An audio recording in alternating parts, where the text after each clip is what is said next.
نسیان اور علم دو باتیں جمع نہیں ہوگی. علم تو تذکار کو کہتے ہیں، یاداشت کو کہتے ہیں.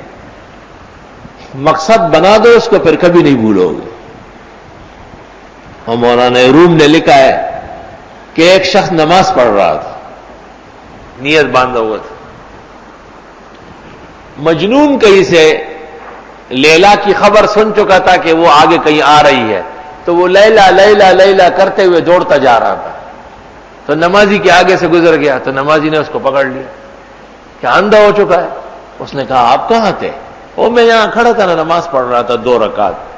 مجنون نے کہا تیری نماز اتنی بیکار ہے کہ اس میں تجھے نظر آیا اور مجھے لیلا کی محبت میں تو نظر نہیں آیا. عشق مولا کم کے از لیلا بود، مولانا روم نے کہا وہ خدا کی محبت لیلا کے برابر بھی نہیں ہے. اس لیے ہمارے درس میں یاداشت کا خیال بہت ضروری ہے، اور عہد کر لو کہ ہم نہیں بھولیں گے تو بھول ختم ہو جائے گی. بھول ایسی بلا ہے کہ جو لوگ کہتے ہیں ہم بھولتے رہتے ہیں، ان کے ساتھ چمٹ جاتی ہے کہ یہ میرا دوست ہے، اس کے ساتھ رہوں گا.